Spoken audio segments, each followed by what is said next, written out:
It is working. Hello? Yep. Yeah. Okay. They'll turn it on when it's ready. Okay. Don't need to do anything with this? We might need to. Yeah, I'm good.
Hello, everyone.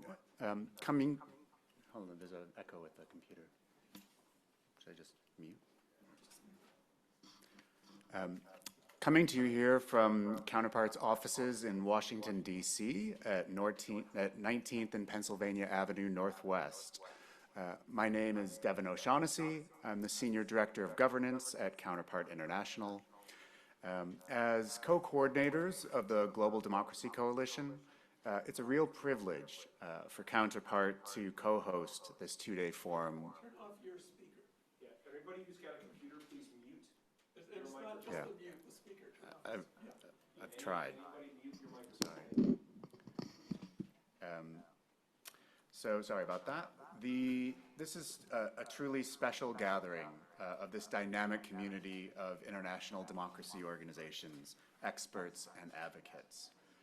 In early 2022, COVID-19 put a sudden stop to these types of events. And even in the years running up to the pandemic, I know many felt that the number of dedicated conferences, learning events, and other fora for the community had been in decline. Whether election integrity, political party assistance, parliamentary and civil society strengthening, or just broader democracy and governance issues, our opportunities to convene and learn from each other seem to be less and less each year. During COVID, we all did our best to keep the spirit of collaboration and learning alive through virtual events. But this forum feels like the real beginning of a return to normal, where we can finally benefit from engaging as a community in person while retaining the benefits of virtual and hybrid engagement. So solidarity as a community has never been more important than now, when the threats to democracy are as multiple and serious as any since the end of the Cold War, even as there are some bright lights to point to: Zambia, Malawi, Moldova, Colombia, and more. This is why I believe the GDC has been such an important achievement, the establishment of this group of 90 democracy organizations worldwide. And I actually think it might be the most important legacy of the Summit for Democracy overall. If we can take what we've done so far, coming together as this group, as I said, 90 organizations with many more on the waiting list, prepared to join when the summit is over, and invest in making it the primary mechanism for dialogue, collaboration, knowledge exchange, experience sharing, and advocacy, then I think as a group we can ensure the international democracy assistance achieves its fullest potential. This upcoming session, Reflections on Summit for Democracy Commitments and Achievements, will consider lessons learned during the S4D commitment process, including progress and implementation, as well as potential gaps. It's being held in person here in DC and streaming online and in hybrid form back in Brussels. We have a great panel from the coalition, and it'll be moderated by Sanjeeta Pant, Programs and Learning Manager from the GDC Steering Committee, Member Organization Accountability Lab. So without further ado, I'll ask Sanjeeta to start the next session. Thank you. Welcome, everyone. Thank you for joining us here in person and virtually from Brussels. I'm Sanjeeta Pant from Accountability Lab, and I will be moderating today's session. Since you have already heard about the background for the session, in particular trying to understand the lessons from the commitment process and what we can do moving forward, not just for the summit itself, but to inform other multilateral processes as well moving into the future. So this session in particular, we are going to reflect on some of these learnings, and to do that, we have invited a panel of speakers who have been part of the summit in different ways as commitment implementers, evaluators, or monitors. We will hear from representatives from government as well as non-government organizations that bring global, regional, and country-level perspectives and experiences.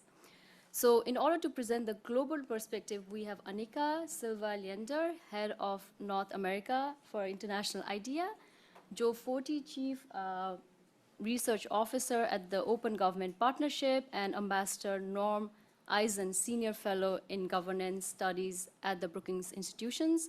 Similarly, to bring the regional experiences, we have Gina Romero, who is the Executive Director at Redlad, and will be talking about monitoring commitments in the Latin America region. We also have a government representative, Mr. Yengwe Kakusa, who is the Director of Governance and Planning at the Ministry of Justice in Zambia. Director Kakusa will join us virtually and will share Zambia's experience implementing the summit commitments and what the Summit for Democracy means for a country like Zambia that is in the process of consolidating and rebuilding its democracy. And as one of the co-hosts of the upcoming summit, we hope this discussion will also provide valuable insights for the government of Zambia to co-host the second Summit for Democracy. And finally, we have Jimmy Kande, representing a group of civil society organizations from the Democratic Republic of Congo, where they gather to assess the relevance and the quality of the summit commitments as well as progress. As you can see, we have many interesting speakers and not a lot of time. So without further delay, I would like to first invite our speaker, Annika, from International IDEA to share her experiences. So Annika, as far as I understand, International IDEA has been tracking some of the commitments around electoral as well as international commitments, and has also created a dashboard to basically represent this analysis. Can you please share with us some of the commitment findings, what the analysis you have done has contributed? Thank you. Thank you so much, Sanjeeta. And so I'm going to kick off this panel by giving you a bit of an overview and some data points that we have collected on the commitments that countries made for the first Summit for Democracy, and also talk a little bit about what we see in terms of key achievements. So if you recall, 110 countries were initially invited to the first summit in December 2021, in addition to the European Union and the UN Secretary General. Of those, 12 did not attend, but 98 countries did, and they made official verbal statements in the virtual summit to strengthen democracy at home and abroad. And the countries that attended were a mixture of older and newer democracies, both low, middle, and high-income countries from all regions of the world. 80% of the attending countries actually were new democracies born after 1975. So this is one of the values of the first summit, this great variety of democratic experiences that gathered together to share experiences. More than 60% of the countries that attended followed up afterwards with written commitments, of which a little more than half committed to strengthen democracy at home, and 39 countries committed to strengthen democracy both at home and abroad. And all this added up to more than 800 commitments in total. And this dual focus on both domestic and international commitments to strengthen democracy, I think, is one of the unique values of the summit, because it allows to identify not only domestic areas for democratic improvement, but also enables multilateral coordination around issues of common interest. All these commitments, as Sanjeeta said, they can be viewed on the S4D commitment dashboard that International IDEA launched in March last year to enable both governments and civil society and others to more easily browse the commitments and monitor their progress. And when we look at these 800 plus commitments that were made by countries, we identify around 23 different issue areas that were covered. Fighting corruption topped the list of both the domestic and the international commitments, but there were other priority issues as well, including advancing gender equality, protecting media freedom, strengthening civil society, and protecting the integrity of elections. So where do these commitments stand today? A little bit more than a year after they were first announced, and a month away from the second summit, when governments will report on their achievements. So I wanted to share some reflections around three issues, both on the process, on the achievements, and what happens next. And all of these reflections are really in a constructive spirit to think about an improved process going forward. This was the first trial of the Summit for Democracy. There will be a second one, and hopefully there will be more. And because I really think that there is value in this space, and there is a lot that we can learn going forward. So on the process for monitoring these commitments, I think a key point and lesson learned is that process matters, and it's almost as important as the content of the commitments themselves. So broad ownership for commitments within state institutions and within civil society as well is better achieved when they are jointly crafted with relevant stakeholders that have a say in identifying the priorities as well as the solutions to address the challenges. And building such broad ownership takes time, and consultation takes time, democracy takes time. And the first Summit for Democracy, we know, between the time it was announced and it was held, it didn't allow for that time at that time. So many of the commitments that were made after the first summit, soon after the first summit was held, were in many cases, not all, but in many cases formulated by the Ministry of Foreign Affairs in a question of a few weeks, with some exceptions. So not only didn't civil society participate in many of those cases in formulating these commitments, but often either other government agencies were not involved either, even those that worked on related issues. I'm not saying across the board, but in some of the cases we observed. And after the commitments had been submitted to the summit, many non-MFA stakeholders in government and outside were not aware necessarily that these commitments had been made. When we looked at the commitments a few months after they had been published by the State Department, we found only 6 of the 62 countries that had made commitments that had actually posted them on their own domestic government website. So the first summit may not have allowed for this broad in-country ownership. The lack of time was a factor. Maybe also not knowing whether the summit was a one-time ad hoc initiative or something with a longer time frame may have played into this as well and made countries more reluctant to invest too much time and effort into a complex consultation process that could have created this broader ownership. So going forward, allowing more time for genuine consultation processes and dialogue with other government agencies as well as civil society in country can create this broader ownership, which can also help improve the quality of the commitments. Now, the issue of narrow ownership has repercussions for the implementation of the commitments and as well as the process of monitoring them. And I'm saying this because we were expecting civil society to widely monitor these commitments in all the countries and get really actively engaged in their implementations once they had been published. But through our observation, we did not see this happening to that scale.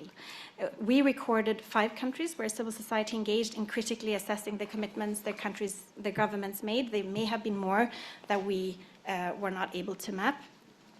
In these 5 cases, there were participatory exercises with civil society identifying gaps and potential new and more relevant commitments. We also found that the cohorts have been very active in developing new joint commitments or model commitments, as was shared in the previous panel, but few have actually been involved in tracking the commitments that were made. So lesson learned there is that when broad country ownership occurs at the formulation stage of the commitments, there is more likelihood that implementation and monitoring will be participatory and vice versa. What has been interesting to watch has been the cohort process, like we discussed in the last panel, and I really do think that there is real potential value in this going forward. So countries have not been asked to come to the second summit with new commitments as far as we understand. The cohorts, though, have in many cases developed new joint commitments with civil society and governments committed to similar goals, as we heard in the last panel. So if that process can be built upon going forward, whether it's in the form of cohorts or other spaces, that may be a model to strive towards. But it shouldn't, of course, take away from the value of individual country commitments, which could then feed into jointly owned commitments in certain areas crafted through the cohorts. Now, if I move on to the achievements, to assess progress on the commitments and monitor key achievement, we did a number of things. First, we reached out to all the S4D participating governments to ask for their progress reports that they had submitted to the State Department. And 10 out of the 62 countries shared them with us, and we uploaded them on the commitment dashboard and made them publicly available.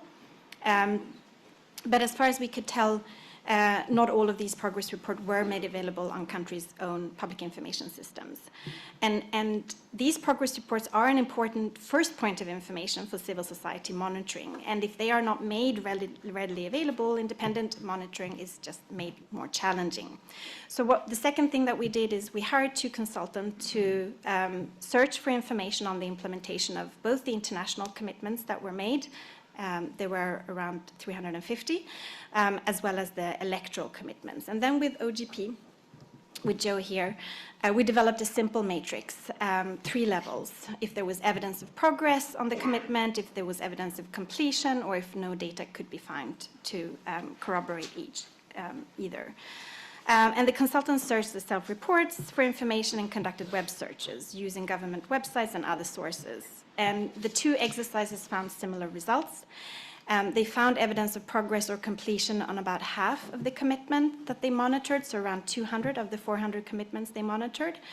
But for 40% of the commitments, they could not find any data whatsoever, either from the progress report or from their independent searches that enabled to track whether the commitments had progressed or not. So providing access to information on the implementation of the commitments is key. But again, if we go back to the point of ownership, the monitoring of country commitments would probably yield better results if it was a broad participatory process that engaged more stakeholders. Now, if we look at the commitments that showed evidence of progress, what we saw is that the most effective international commitments seem to be those that focused on international policy development and coordination around key issues, for example, responsible state behavior in cyberspace and others. Also multilateral commitments, for example, on ECOSOC and on the Human Rights Council, where commitments reinforced actions or commitments made in other multilateral fora, where they are often made in a language that is not the language of democracy. When it came to the electoral commitments, we looked at only the domestic commitments.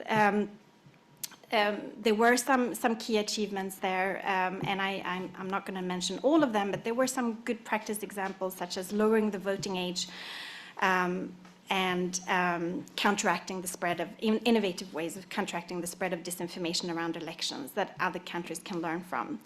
So going forward, there's value in strengthening the commitment process within a Summit for Democracy process that goes from ad hoc to having a longer-term horizon. It has taken at least 10 years for the authoritarian trend to take hold, and it will take at least another 10 years to revert it.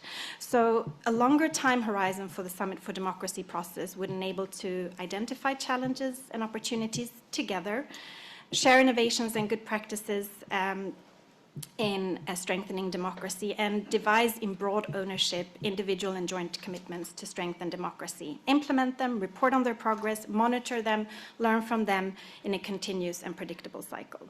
So going forward, the commitment process should, in my view, be tied to continued country participation in the summit process. That would be my view, but I think that there are arguments for and against that. Genuine domestic or international commitments to be publicly announced in writing and that can be monitored should, I think, be a precondition for continued participation, at least in some parts of the summit. But the risk, of course, of that approach is that will reduce the big tent approach. It will become a smaller tent of more committed countries. But hopefully, if this process is prolonged over time, it will create incentives for more countries to want to join that expanding tent. If commitments are voluntary in nature, it can water down the value of the summit and reduce its credibility. So something to think about. I think the value also of other stakeholders making commitments, the GDC organizations, from civil society and multilateral organizations have all made their pledges, and we will present them tomorrow because, as we know, it's not just the government's responsibility to strengthen democracy. The time frame, and I'll stop here. 1 year is not enough to advance democracy, but at the same time, a lot can happen in a year. During this year, the invasion of Ukraine happened soon after the first summit, has fundamentally altered the geopolitical landscape, and so country commitments would look very different now. This speaks to the need to ensure ongoing dialogue and the importance of commitment renewal. So we would encourage countries to actually make new commitments for the second summit. Final point I wanted to make is the importance of reinforcing commitments made in different global, regional, or domestic fora. I think they should reinforce each other, and I think it's okay for them to be duplicated but when they are, that this duplication should be made explicit, so that different global and regional fora speak to each other and don't act in isolation. So if the Summit for Democracy process continues, it could allow other countries to signal their positioning on key issues that they will then present in other multilateral fora. And I'm just thinking about all the multilateral processes that will happen in the UN system this year on the Summit for the Future and the SDG Summit, all the processes linked to the common agenda. Those are very valuable if commitments that are linked to those made in the summit that are couched in the language of democracy, that could help those multilateral processes be more effective. So I'll stop here. Thank you very much, Sanjeeta. Thank you, Annika. Thank you for your insights and for sharing some of the key data points as well as the findings from the analysis. We will now hear from Joe Foti from the Open Government Partnership. So as you all might be aware, OGP has a decade of experience partnering with governments as well as civil society to develop and implement the Open Government Partnership action plans. Joe, can you please share some of the key lessons from the OGP process that could be relevant for the summit, the methodology that was developed for the OGP process, as well as some of the recommendations you may have for similar processes moving forward? You have 5 minutes. Thank you. Great. Thank you. Well, you've already started it for me. So OGP is 10 years old. So I just want to talk about our experience of what has worked and what has not. We've gone through 10 years of iteration and, in some would argue, improvement, I hope. And I want to show you what we have learned about that process of commitments from governments and how they work. And then we applied that to the S4D commitments of our membership in the area of anti-corruption. So here's OGP, currently 75 countries, looking to grow a little bit this year. Advertisement, we have a summit in Tallinn, Estonia in September, so hopefully those will be announced then. We are also, with Brookings and others, the head of the financial integrity cohort. So from these 10 years, we have over 5,000 commitments that were co-created to varying degrees by government and civil society. And we've learned from these the hard way when we first started that they're not always good commitments. And so over time, I'll explain how we learned this. So next slide, please. So OGP's model is a little bit like the Summit for Democracy, except we have eligibility requirements that are different than just the State Department invitation. And we have it's an iterative process. Every 2 years you make a new action plan. So next, please. Okay, so it is supposed to be a co-creation process in these countries. We can get into the details and the questions. A little bit more elaborate, a few more rules governing it than the Summit for Democracy. This has resulted in 5,000 commitments. Next, please. governments and civil society are supposed to take part in a large community, which meets in different places. There is a support unit that supports these governments and civil society groups around the world, and there's international organizations that participate. And finally, yes? Where we learn a lot of this information is from the independent reporting mechanism, which I used to work for several years ago. So what does the independent reporting mechanism judge as a good commitment? Next, please. And again. I put in way too many animations for not driving, huh? 5 key variables, and you could probably think of 1 or 2 that are missing, but these are the 5 that we felt were measurable and that we could actually look at. So you can just click, I guess. There we go. Okay, good. They're all coming in together. Okay, so what are they? 1 is that you actually have information that's verifiable. 2, it's actually relevant to the task at hand. For us, that's transparency, participation, and public accountability. A little wider for Summit for Democracy. Potential for results. Will it actually matter? Notice, we don't measure newness. People tried to get us to measure newness before. We didn't actually find that A, it's not really measurable, and B, it's not that useful. And actually, as Annika said, sometimes having multiple documents that all say the same thing is better than having something brand new that doesn't have a budget, right? So is it complete? Talk about that. And did it actually matter? And that's, did any behaviors actually change as a result? So let's apply this to 5 Summit for Democracy self-assessments and see what we get, which are 5 of our members. So sorry, before I do that, of our OGP membership, let me just see, we had 29 countries that participated in Summit for Democracy. 8 of them explicitly mentioned OGP as a vehicle. We wish it was 29 or even more, but 8 is what we got. Okay, next. How many of these were verifiable? So roughly 80%. And that is the same number almost exactly as what OGP's number was when we first started too. We've improved to 96%. Again, we have an iterative process. So S4D kind of like, it looks the same way OGP did, which was at the beginning, which was a little structureless. 85% of them were forward-looking. So some of them were describing stuff in the past or not really actual actions. So that's a limit to what was in the Summit for Democracy commitments. Going forward, I will be really quick, sorry. Lots of civil liberties, gender equality, justice, and anti-corruption. Less checks and balances in the Summit for Democracy commitments. We know that this is a big problem, executive aggrandizement, etc. Okay, next one. So very quickly, we did the commitment by commitment reporting that Annika mentioned.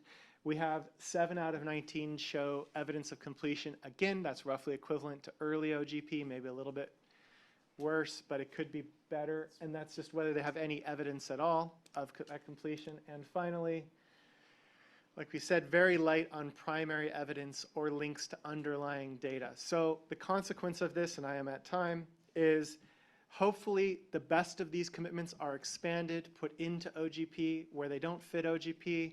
Hopefully they go into other international initiatives. We know that co-creation matters. We can show this statistically. We get better commitments, higher rates of implementation when you have more civil society input and monitoring. And finally, we know that doing things over and over again actually makes you better when it comes to policy and practice. So I will stop there.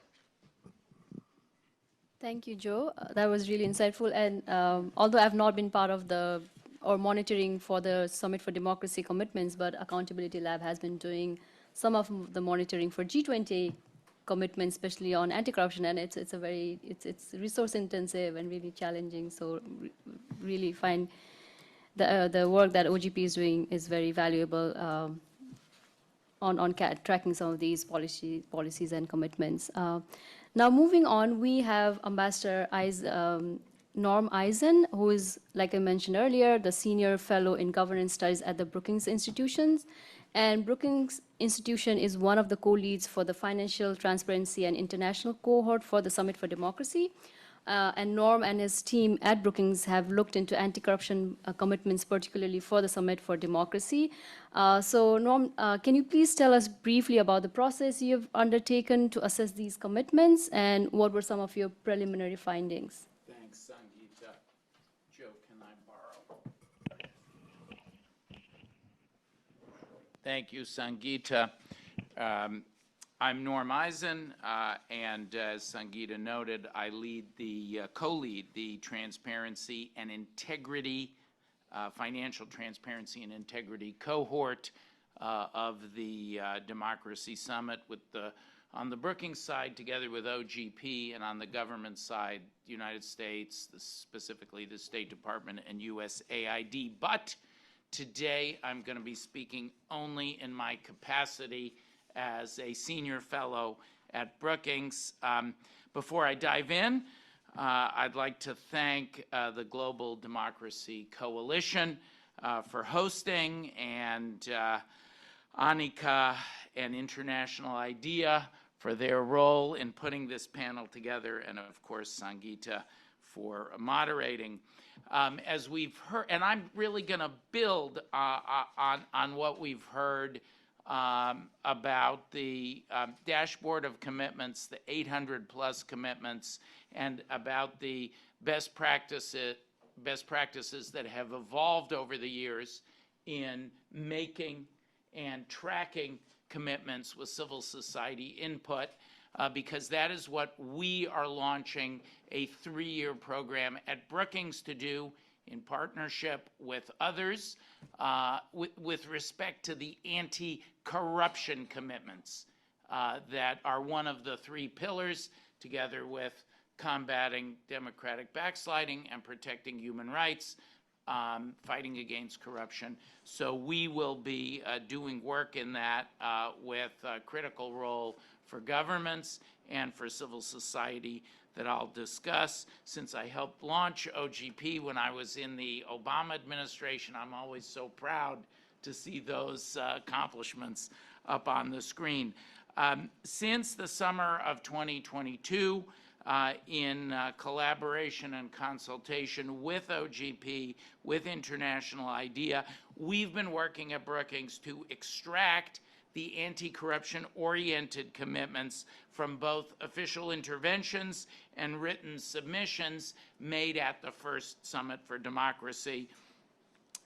We began by defining anti-corruption. We defined it broadly to include any commitment that references anti-corruption institutions, asset disclosure, audits, beneficial ownership, and on and on. Based on that definition, we found that more than 90 countries of those about 100 attendees at the first Democracy Summit did make anti-corruption commitments. By our count, about 250 of them out of the roughly 800 plus total commitments are anti-corruption commitments. But when we looked specifically, and we'll be publishing this data for Democracy Summit Week, and I have an invitation for everyone that I'm going to end with. I'm keeping an eye on the clock. When we look specifically, we saw similar trends about the measurability and the verifiability and the implementation. We saw a big implementation gap in these commitments. So we are digging into researching how can we identify the state of play. That's what we'll publish. A mix, building on great work that International IDEA and OGP have done, but really analyzing what is the state of play on verifiability and implementation of these commitments as part of our new anti-corruption, democracy, and security initiative at Brookings. We believe that the second Democracy Summit, the commitments that have been made, the state of implementation, and frankly, we were surprised at how much good news there was when we looked under the hood, how many countries really are implementing, at least in part, and the overall landscape, the various international commitments that have been made, UNCAC, FATF. We are at an inflection point, and we think in this one, if governments and civil society together with business work together, we can turbocharge and take advantage of this moment to drive forward, and that is the reason that we will be publishing the state of play on here are the commitments, here is the implementation. We used OGP's great AI engine to start the work, but we found there's no substitute. I'm almost at my 5 minutes, I know. There's no substitute for having a group of scholars work on that basis and then go commitment by commitment, country by country, national and subnational level, working with experts in civil society and government in those countries to evaluate where you are. So it requires all of our modern technological tools, but also the old-fashioned human touch. To that end, it's my last point, to that end, on Partners for Democracy Day on March 27th, we at Brookings will be hosting a series of panels and a public webinar, so mark your calendar for that morning. We'll be welcoming people from around the world to talk about civil society's role in the second Summit for Democracy. We'll have some exciting announcements and partners. If you mark your calendar, you'll get a hold of the date. Really some exciting stuff that's happening to drive forward and show actual progress over the coming years using the Summit for Democracy structure with a specific focus on anti-corruption, but we won't stop there. Mark your calendars. Thank you very much for welcoming us today. Thank you, Norm. Now, moving on from the global perspective, we will hear from Gina Romero from Redlad, an umbrella organization of Latin American civil society organizations focusing on human rights and democracy in the region. So Redlad has developed a methodology for assessing Latin American countries' commitments for regional and global fora, including the Summit for the Americas. So Gina, can you briefly tell us about the methodology that you developed for the Summit of the Americas commitments and what lessons can be learned from this for the Summit for Democracy? Could you also share some reflections on the extent to which you see an overlap, especially in the commitments across the different fora, and what can be done to harmonize and link these commitments across various global and regional processes? And finally, we would also be interested to hear from you your perspectives on the Latin American commitments made for the first Summit for Democracy. How do you see the progress in implementing those, and what does it mean for what do those commitments mean for democracy in the region? You get 10 minutes. So. Can I have that one? Yes. Probably. Does it work? No. Hello? Can you hear me? Yeah. Okay, so thank you to IDEA and also the community of organizations that are articulated here in the Coalition of Democracies. I am going to present some reflections. I've tried to capture all the questions related with the Latin American and Caribbean Network for Democracy experiences in doing a follow-up of several different Latin America's fora and processes of commitments that our governments do mainly at the Inter-American Organization of American States, the OAS, which is our regional body, as you know. We have been doing, specifically, I'm going to talk about two processes, both related with the Summit of the Americas, one with the Summit of the Americas that was held in Panama in 2015, and the other one that was held in Peru in 2018 that was heavily focused on anti-corruption and transparency. And these were two different processes that had the same principles for methodology, but the process of the building up the reports are different. I have some information here that you can take. But then just to let you know that from 2015 to 2022, in relation with to the Summit of the Americas, we produced 14 national follow-up reports related to the Panama Summit of the Americas that has several topics. There was around 12 topics of the summit, and we counted with the participation of around 140 civil society organizations. And this is important because our methodology is a participatory methodology. We don't hire an expert to do the reports. We do a collective process of reporting, which is the base of our process. And then for the Summit of the Americas that was focused on corruption, we did a follow-up of the Lima's commitment. We partnered with the old Transparency International chapters in the region, and we produced collectively 19 national follow-up reports, 5 thematic reports, and 2 regional reports. This counted with the participation of around 170 civil society groups and organizations and social actors in the continent.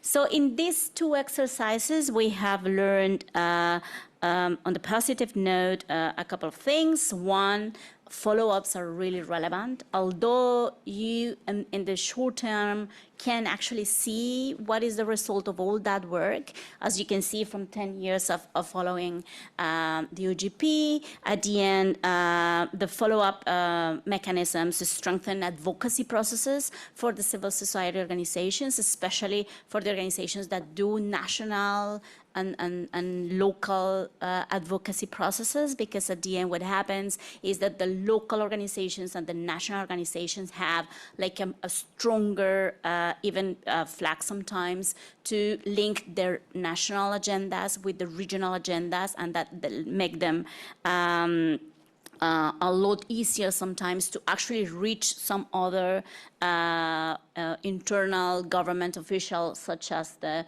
foreign affairs ministers that, as Annika said, are actually the more heavily involved in drafting and actually reporting on these agreements.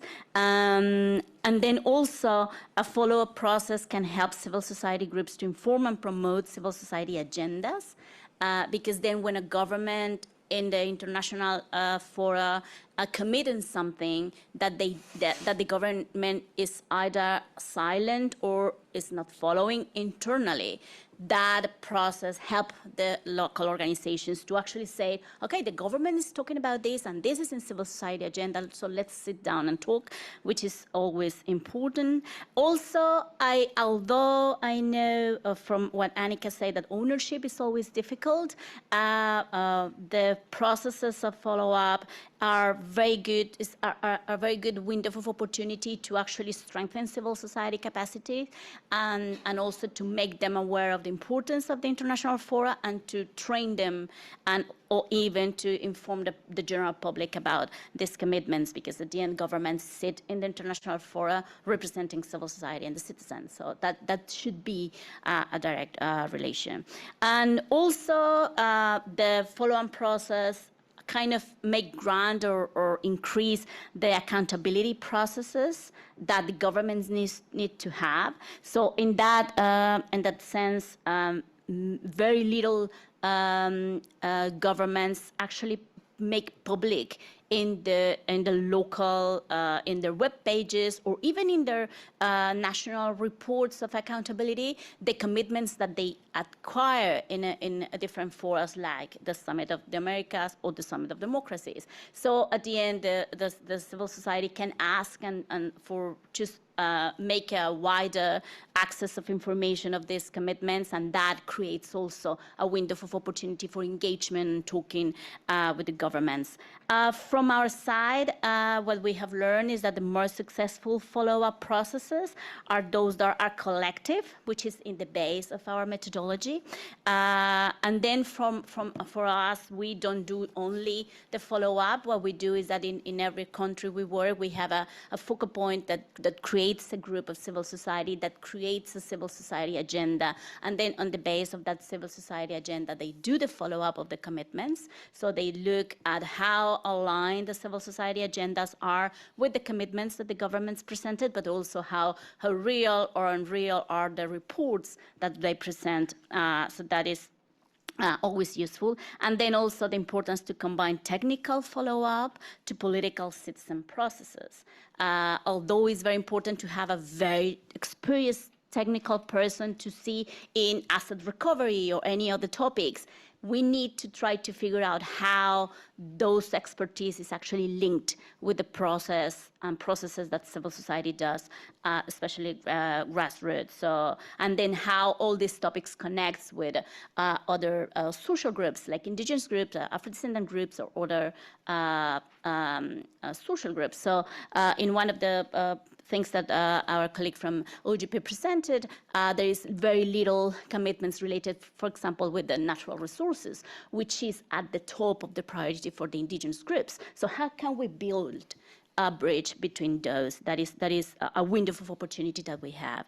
The main obstacles in follow-up processes, well, commitments are everything but commitments. And that is a really hard problem when we try to do a follow-up. Sometimes you have just some nice things to hear, but then they are not meaningful, or all the things that were already said. The commitment setting does not include the civil society, so then ownership is difficult, as Annika already mentioned. But also it kind of blocks the possibility of building up together solutions. And then the multi-sectoral follow-up are really important. Otherwise, we are going to still having several reports, like self-made reports and civil society shadow reports, and that don't link among them, so we can build collective solutions. And then, I already mentioned the difficulties to involve unrepresented and vulnerable groups, especially when topics are very specific. So then how do we link those? This is something that we have been doing heavily. It's very difficult to try to put a very specific small organization that works, for example, in LGBTI rights, to talk about, I don't know why I have asset recoveries in my mind, but in talking like something very specific, but there are forms to actually, at least in the bigger principles, just to try to involve as much people as possible. In regards of the commitments of our governments in Latin America, only, I believe, 7 governments presented reports. And from those reports, I want to comment in something that was mentioned before, is that there are very little alignment with other commitments that were actually signed by the same governments. Like, for example, the Lima Commitment that is focused specifically in corruption. All the governments of Latin American government that presented anti-corruption and transparency commitments those are actually very similar to the Lima Commitment, but only Peru mentioned the Lima Commitment as a tool also for improving anti-corruption, and that is like regularly normal because they were the host of that summit, but then Mexico and the other ones just didn't mention tool. The other things related, and I'm ending with this, is that the follow process, the Organization of American States have a very interesting self-reporting process in a platform that is actually like kind of neat, and then you can see all the information, but then those reportings are never matched with civil society consultations or even with civil society access of information in the countries. So this is something that is a good recommendation for what comes next. And there is a huge need to actually train governments to try to figure out what is a commitment. I'm just going to close with this.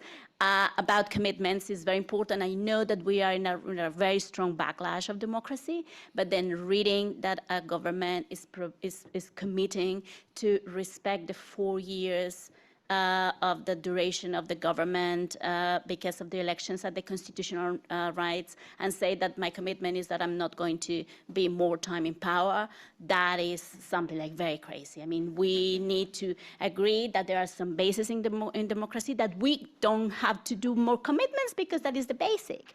And then that is, I'm closing with that. I know that I didn't respond all the questions, but I did my best. Thank you, Gina. And just adding on to the follow of the importance of following up, I think from our experience, what we have found is that one is, of course, to keep everybody engaged, but it's also very important to make sure that we are tracking regressive policies, because a lot of times what happens, you see a report and there is this green light, or like, there's a marking that this country has done something, but there have been local changes, and it could be small changes, and then it's hard to, like, and those information only come from very grassroots level. It's always difficult to see where countries are actually, just if you base them on, like, these high level reports or lengthy reports that are often part of the of some of our tracking processes and very technical. So I appreciate you bringing that up, especially the importance of following up for making sure that the tracking process is up to date. Moving on, we are bringing two country perspectives. First, we will hear from the government of Zambia on what the Summit for Democracy has meant for the country as it consolidates democracy. We have Director Kakusa, who will share with us what commitments Zambia made for the first summit and the country's progress in implementing those, highlighting positive advances as well as challenges that have been encountered along the way.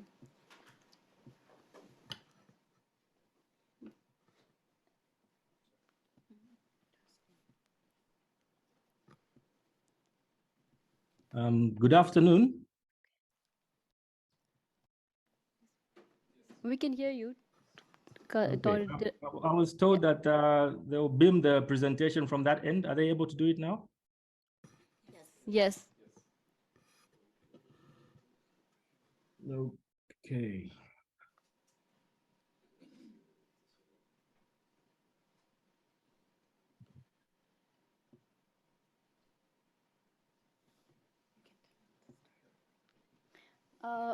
You can start, Director Kakusa. We can hear you, and we have your presentation on the screen as well. Okay, thank you very much.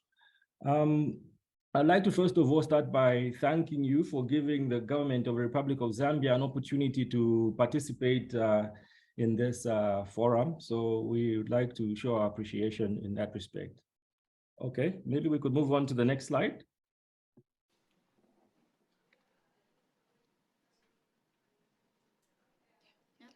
Yeah, we can. We are on the next slide. Okay, unfortunately, I'm still on the first slide, so I don't know. I was trying to follow. Stop sharing. I think you have to restart the sharing. We are going to try and reshare the screen so that you're also able to follow the presentation.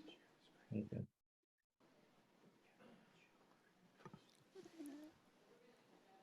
Are you able to see the slide?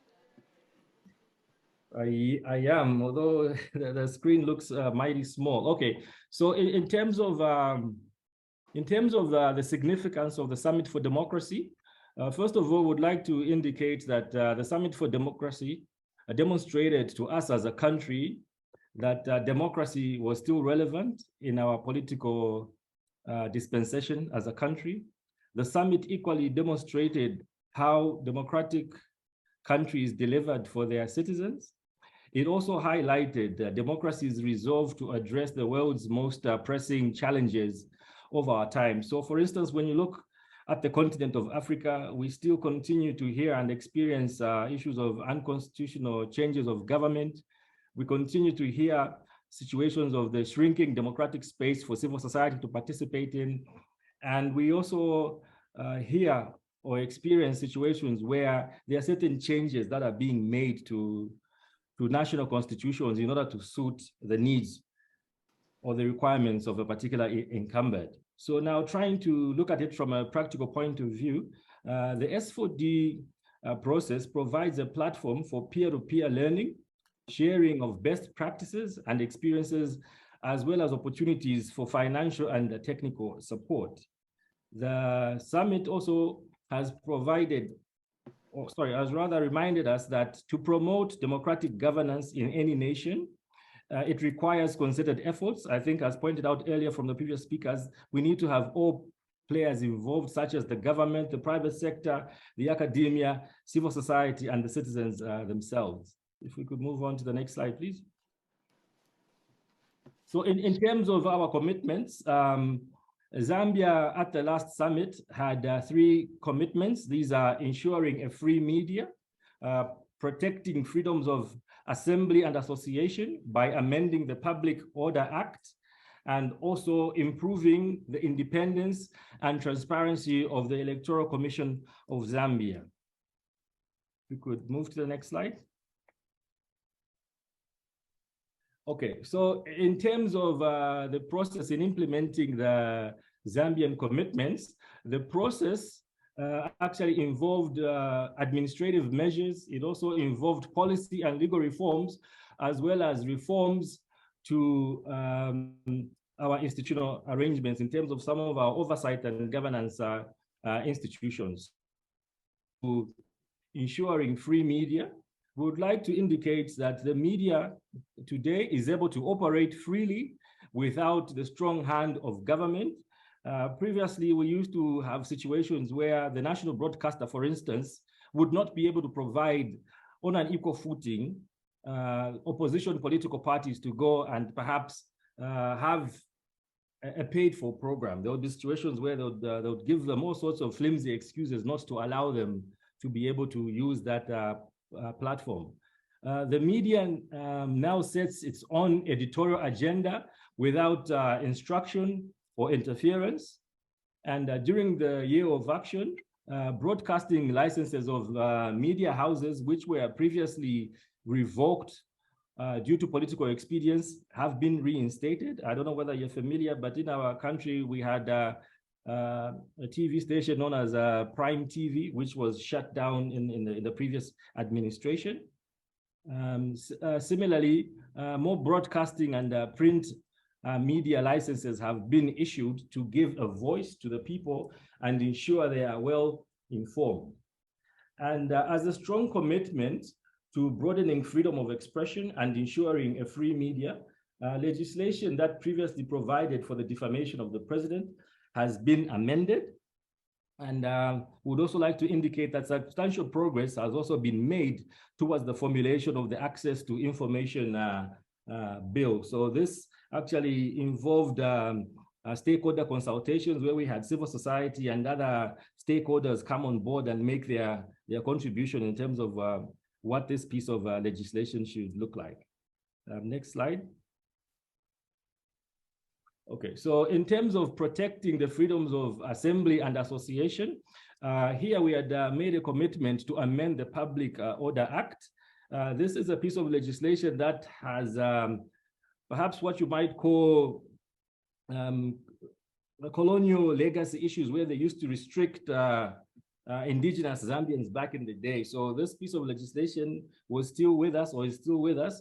So to further safeguard citizens' rights, legislative reforms are currently in the process, and the government of the Republic of Zambia has made significant progress towards amending the Public Order Act to ensure that fundamental freedoms are protected in line with the aspirations of the Zambian people. So the review is important as it deals with provisions that stifle the enjoyment of freedom of assembly and association. So again, I would like to just maybe point out that in terms of the process that has been undertaken, this has used stakeholder consultation, and civil society were part of the team that were in the driver's seat, that were facilitating the stakeholder consultations at the various levels of our country. So there was a multi-stakeholder technical committee that drove this particular process.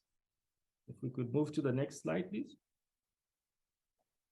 So in terms of ensuring the independence and transparency of the Electoral Commission of Zambia, government continues to support the Electoral Commission of Zambia to ensure that it meets democratic aspirations of the people and remains a model electoral management body in Africa. So to enhance the administration and management of elections, the country conducted the post-2021 general election review, and the review provides lessons learned for the planning and management of future elections, as well as conformity to international best practices. And to enhance transparency and accountability, stakeholders are regularly engaged and updated through various platforms on the electoral process. So our Electoral Commission of Zambia utilizes a number of fora in order to inform and update the stakeholders in terms of what is currently being done in terms of election programming. And to promote universal suffrage, for the first time in our history as a country, the Electoral Commission of Zambia commenced the continuous registration of voters in all our 10 provincial centers. So previously, what used to happen is whenever you're coming to an electoral cycle, in that particular election year, that's when you'd be able to allow people to register as voters. But what has actually happened now is this registration process can be done throughout the year. And to further ensure that there's independence and autonomy in the operations of the Electoral Commission of Zambia, the Electoral Commission of Zambia has started to establish offices for its operations from the national level up to the district level. So previously what used to happen is the Electoral Commission of Zambia used to subcontract, for instance, local government staff to be able to conduct certain activities and functions on behalf of the Electoral Commission of Zambia. But to ensure that this organization is doing this prudently, they've actually started to provide structures and recruit personnel who will be able to undertake this activity prudently and who buy into the organizational culture. If we could move on to the next slide. We also just wanted to highlight other notable achievements that were not necessarily couched under the 3 commitments.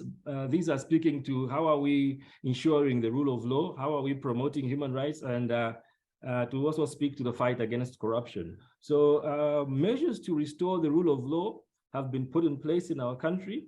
We previously had a very big challenge with political hooliganism or cadreism, or perhaps what you might call thuggery, where members of the political party in power would tend to perhaps harass individuals, extort them, whether it's at a bus station to try and get resources from there. So incidences of such harassment has significantly reduced. And I think we're glad to attest that citizens are able to go about their business. And to safeguard the fundamental human rights, the country has abolished the death penalty to uphold the right to life of every person, regardless of their circumstances. And to enhance the fight against corruption, the government of the Republic of Zambia has established the Financial and Economic Crimes Court. This is a fast-track court that is specifically dedicated to deal with corruption and other financial related crimes. Could we move to the next slide, please? So I would like to now perhaps just highlight some of the challenges that we've faced under the year of action, notable of which were in the promotion and protection of human rights, as well as the fight against corruption.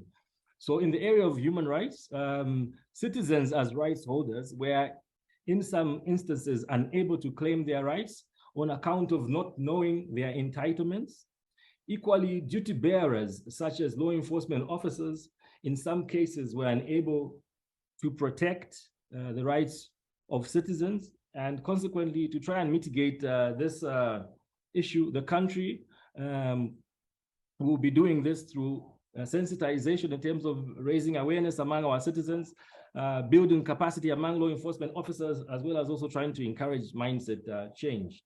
The other challenge that we've had in the fight against corruption is the recovery of stolen assets domiciled in forest jurisdictions. So this has been presenting a challenge in terms of the anti-corruption fight to recover certain assets that were acquired through corrupt practices by perhaps public officers. So to address this challenge, the government of the Republic of Zambia will collaborate with countries in the region and beyond to see how these assets can be in our custody. Could we move on to the next slide that is speaking to lessons learned? No, sorry, the previous slide. Okay, so in terms of the lessons learned under the year of action, would like to indicate that the summit provides an avenue to strengthen democracy in our country. And we've also learned that there's need to set up an interagency framework to be tracking the implementation of the commitments made at the summit going forward. And there is also a need to develop a multi-pronged and a multi-sectoral communication strategy on the Summit for Democracy for citizens to appreciate and understand what these commitments are and what we're actually doing in terms of implementing these commitments. Could we move to the last slide, please? So in terms of our concluding statements, we were pointing out that there's need to maintain the momentum of the gains that have been achieved thus far, and there's need for the whole of society approach to strengthen democracy in Zambia, and there also needs to strengthen partnerships for possible technical and financial support. This ends the presentation that we had prepared. Thank you. Kakusa.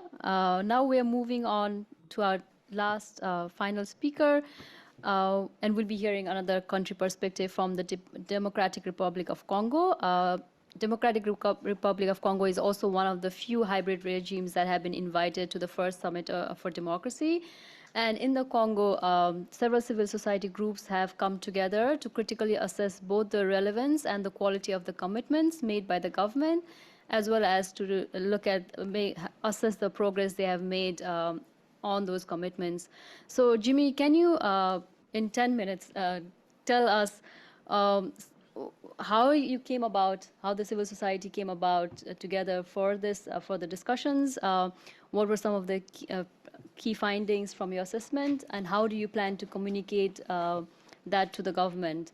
And it'll also be interesting to hear from you how processes like the Summit for Democracy can provide a space to build citizen and government trust in places, especially like DRC, where democracy might be a little fragile. So, thank you, Sanjeeta.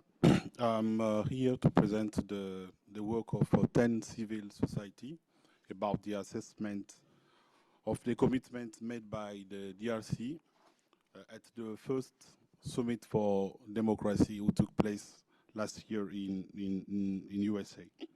So we had 2 days to work to evaluate the commitment of the government.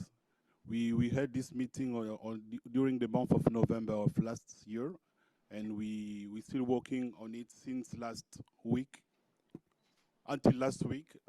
And we're going to share with you what is the conclusion of our work. And one of our colleagues going to share with the government our conclusion today. We're going to send our report to the government, because we were working also with some ministry to have their feedback about what they were supposed to do during this year.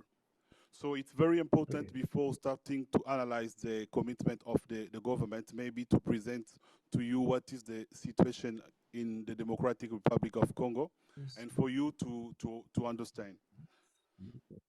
First of all, you have to know that Congo is one of the richest countries. If we have to talk about potentially, is one of the richest country in the world.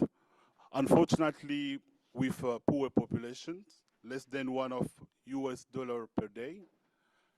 So the poverty is mainly due to the corruption. And one of the part of Congo, the east of Congo, there is war there since more than 20 years now.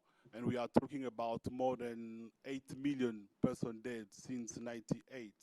So every year when the government has to plan the budget, is supposed to know that there is war and to put budget in this conflict. And that can show us that the Transparency International Corruption Perception Index report from the year, so the DRC is one of the 20 most corrupt countries in the world. So, and the International Ideas Global State of Democracy can show also that we are not talking about democracy in Congo, but is a hybrid regime.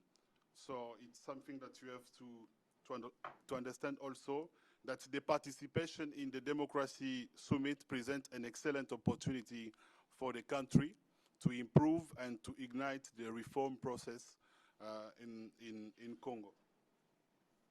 So there was like 5 commitments of that the government of DRC took. So the first commitment was to promote the adoption of the new legislation to protect of vulnerable individuals and groups including persons with disabilities and indigenous people. So during this year, the government did something good. So first of all, it was the adoption of the law to promote and to protect the right of indigenous Pygmy people by the parliament, and the president promulgated this law in July in 2022. And we had also the adoption of the law the protection and promotion of people with disability. So about this first commitment, we can say that the government did what he said that they're gonna do. But the problem in Africa, maybe as you know, is not to have law, but to be able to apply this law. That's why we are asking to the government to do the work to sensitize people about this law and to be able to apply this law that they voted during this year. The second commitment was to organize election with the constitutional time frame. So here we are not only talking about the commitment, but organizing election in the time frame is also a constitutional obligation. But we had some problem during this year because the electoral commissions had some delay on publishing the schedule of the organization of the election. But they published the schedule last month of December, but many experts are saying that it's going to be very impossible to organize the election at the end of the year, because the Electoral Commission are saying that the election going to take place at the month of December of this year.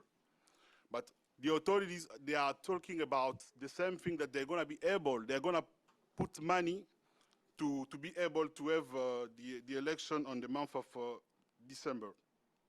But we have three problems. The first problem is politics, because in the composition of CENI, we must have each group represented, opposition and the political party in power. But now the principal political party in the opposition is the political party of the former president of Democratic Republic of Congo, Kabila, don't want to be part of this processes, because they are thinking that the actual president wants to control the Electoral Commission. So they are calling people to boycott the election. That is the first problem. And the second problem is the technical problem. As I said before, the experts are saying that it's going to be very impossible to organize the election at the end of this year. And the third problem is about security. At the east of Congo, if you used to follow some news, you're going to heard about there is this group of rebels called M23, supported by Rwanda. They are trying to control some part of east of Congo. So it's going to be a problem to have election in all the country at the end of the year if we have this situation that we are having now. So the third commitment was to strengthening the General Inspectorate of Finance, the National Agency for the Fight Against Corruption, the Court of Audit, and the court. So the strengthening of the General Inspector of Finance was something good, because the president put money in this institution, and they were able to recruit a lot of several inspectors. But the problem is this organ depends directly to the president. They are doing a good job, but they are not able to control the president himself. And all the investigation they are publishing, they have a problem because the justice are not taking action to bring politicians or other people involved in corruption to be able to respond on justice. That is the problem that we have with this organ. The second is about the Agency for the Fight Against Corruption. This agency was created in 2020, but is in the shadow of the first organization that I said. And most of Congolese are not understanding what is the role that this agency is going to play, because it's another agency depending directly to the president. And they don't have a lot of budget to do their action. And this agency was was in the scandal of corruption because the last management asked money to one of the bank who was accused to the money laundering. So the president took a lot of time to change the management, but even the new management are not doing something that to show to the Congolese they want to fight against the corruption. So we have also the Court of Audit. So it's supposed to be able to do the work of controlling finance in all the country, but they don't have money. And we have the impression that like the government don't want to put money in this organization because it's supposed to be independent and they're gonna be able to control even the president, even the government. But nobody wants to be controlled. They want to put money in the organization that they can control themselves. And we have also the court and tribunal, so remain weak, linked to the Tshisekedi regime. We can see that there is instrumentalization by politicians about the court and tribunal. Even the former chief of staff of the president of the Democratic Republic of Congo, so he was judged and they say that he was involved in corruption. But after after the judgment, the president was able to say that the chief of staff gonna be able to play a new role in the country. And after some months, the tribunal decided to give freedom to the former chief of president. That can show how the politician can control even the justice in Congo. So it was also about to reform anti-corruption law to ensure transparent management of public resources and execution of the state budget. But until now, the law on access to information is not always voted in the parliament, not reform in the law on corruption, and whistleblowers still sentenced to death. Though there is whistleblower that were trying to denounce corruption, there is some decision on justice against whistleblower. And the last commitment was to support for a multi-sectoral commission responsible for implementing transitional justice. We note some progress, but not significant. Adoption of the law on the protection of reparation of victims of conflict-related sexual violence and victims of crime against peace and security of humanity. A national fund for the reparation of victims of sexual violence and other serious crimes has been created, and drafting a holistic national policy on transitional justice. But there is a problem, lack of funding to accelerate the process. The Human Rights Ministry say that they are working only with the fund of some partner because the government are not putting money in this project. So after this work that we did with 10 civil society organizations, so we had some recommendation to the government and to this kind of summit also. So the first was about the law that the government promulgated this year. So it's imperative that the government ensure the popularization and application. It's also urgent to the government to strengthen the Court of Audit by putting more resources into the institution to enable to do their work. For us, it may be important to abolish the Agency for the Fight Against Corruption, which was created by a presidential decree with no result to date, and to promote the idea of establishing an anti-corruption agency with the force of law and emanating from the parliament. Strengthen the court and tribunal and create an impartial synergy between the judiciary and the general inspector of finance, because many of the investigations of the institution remain in the justice system closet, and only the files of opponents of the regime are the subject of serious and rapid legal proceeding. To provide the DRC with 3 significant laws in the fight against corruption, to the law on access to information, the fight against corruption, and financial crime.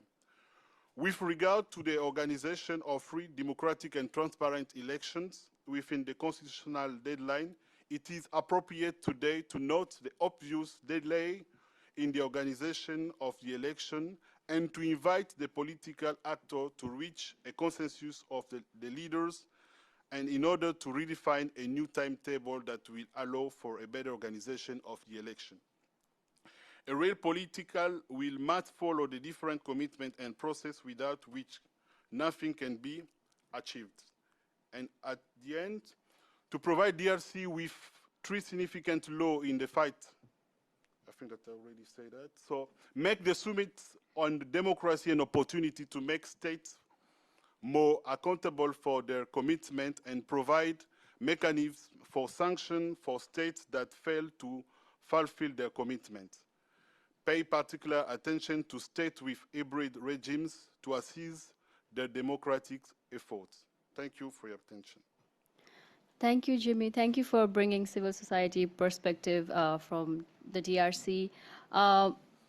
Since we started late, I'm going to propose extending it by 10 minutes for any questions. I know we don't have time to go through a democratic process to make that decision, so I'm just going to make an executive decision on that, if that's okay. And so yeah, thank you to all our speakers. So I'm going to open the floor for any questions. John. Oh yeah. Thank you. In the morning session, there was one mention made by my friend from Malta, Anatella, about local democracy. That it's local democracy that was promised to be part of the first summit, and it wasn't. And I don't hear anything happening about subnational democracy in this summit. And I think it's a horrible mistake. You know, it's local democracy is what delivers. All politics is local. And it is what deepens people's public support for democracy.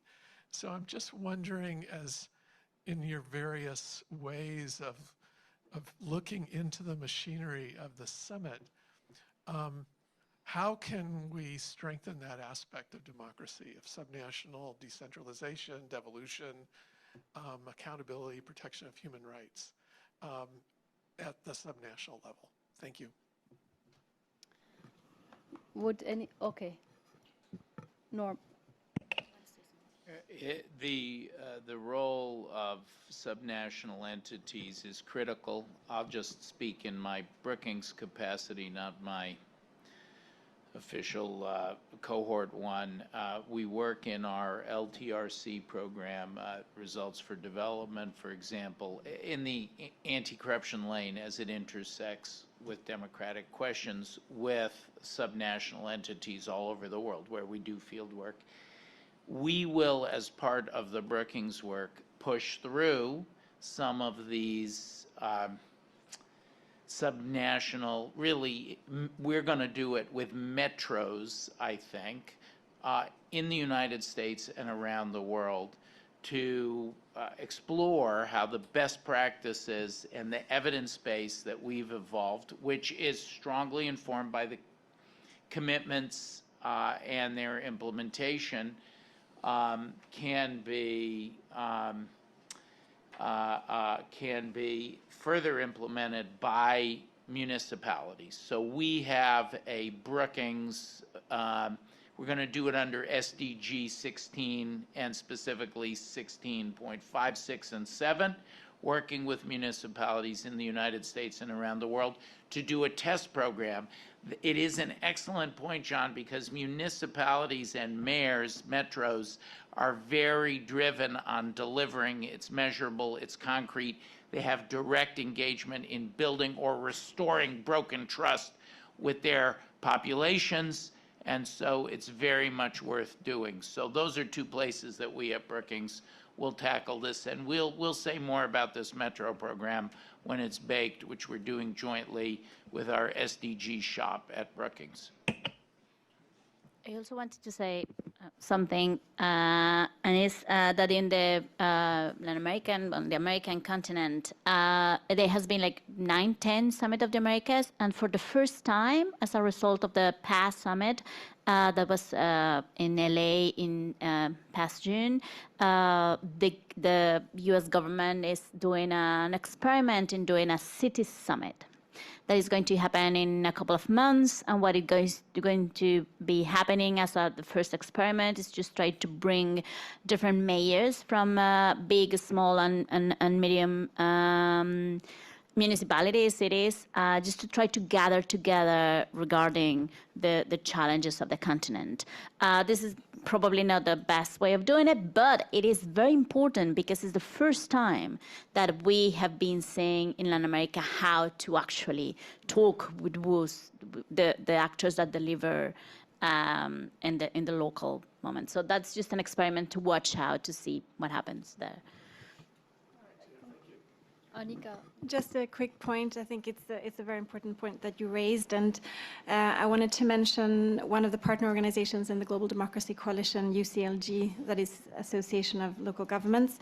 They really pressed for local democracy to be included as one of the topics of the second summit, and in the recommendations document that we put together with inputs from the different partners in the coalition, this was one of the topics that was put on the agenda. But maybe not this time around, but maybe for the third summit, hopefully that can be an issue. Thanks. Thank you. One more question, okay.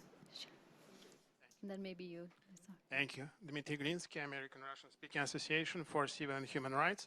My question actually relates to the previous, but first of all, I want to thank the organizers for this remarkable conversation that really includes so many groups that were not included in some other democracy-related venues, including political exiles from authoritarian countries like our community.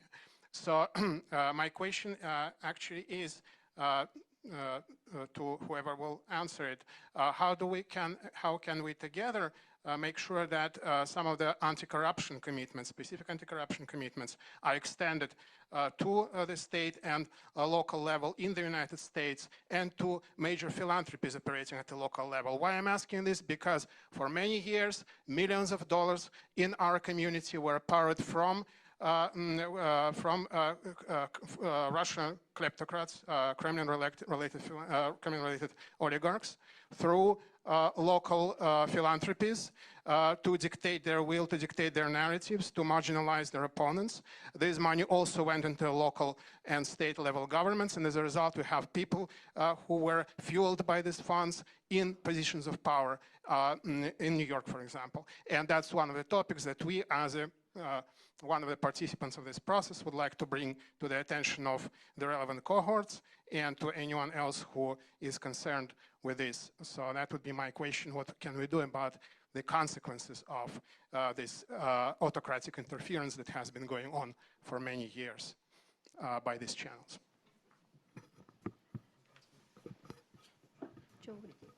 Yeah. So OGP, as one of the co-chairs of the financial cohort,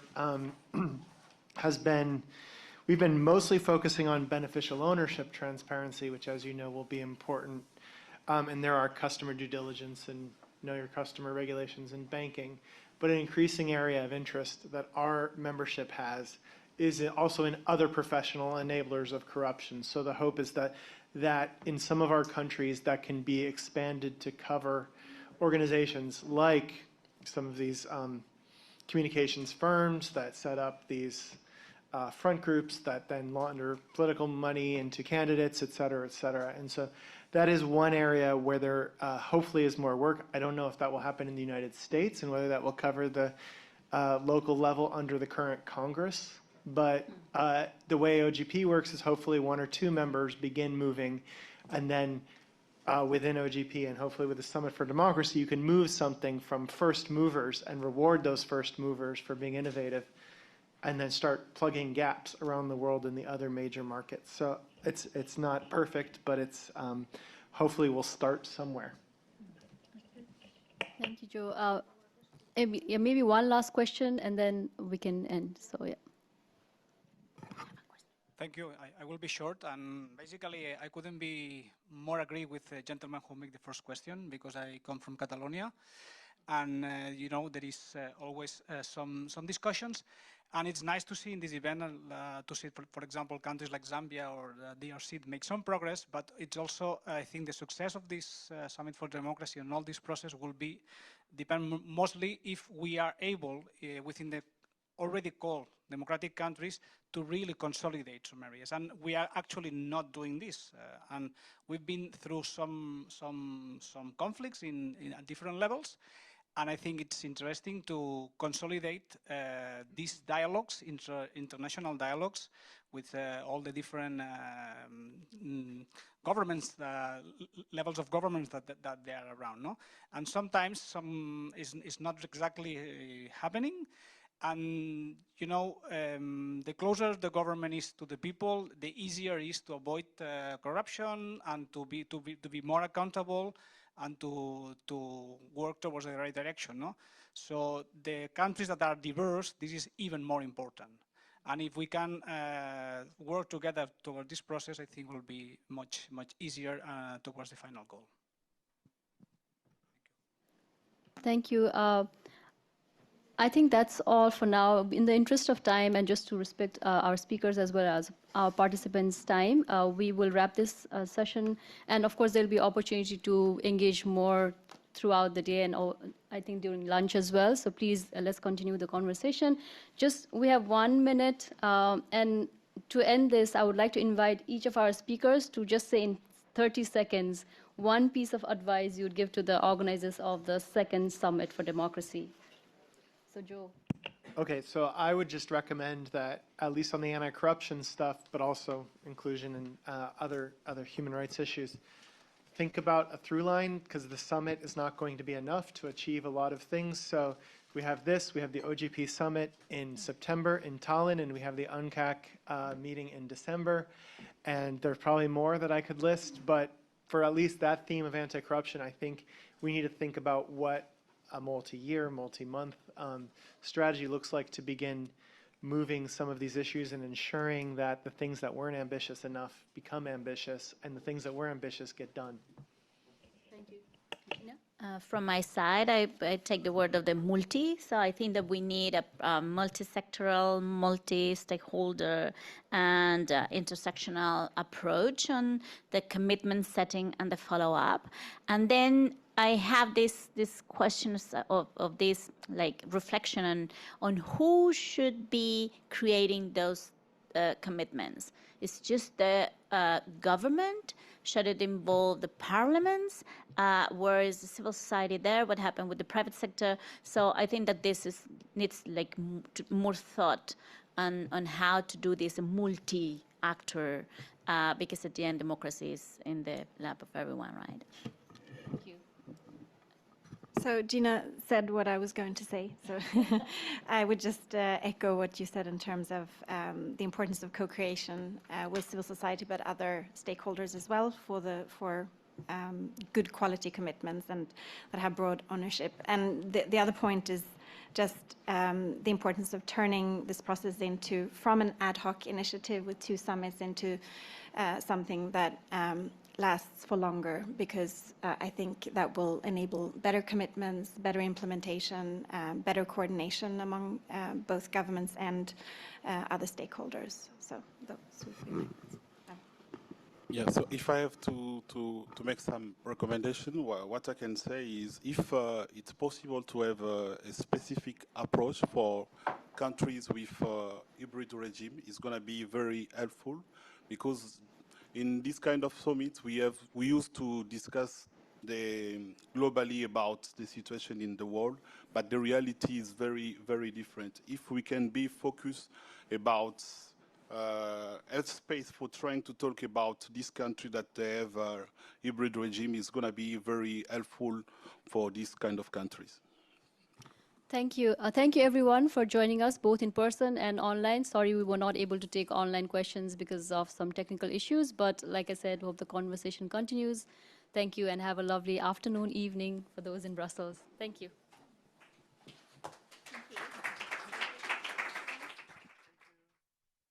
Everyone, I'm I'm Courtney Pompey. I'm our Director of Civic Engagement here at Counterpart International, and I just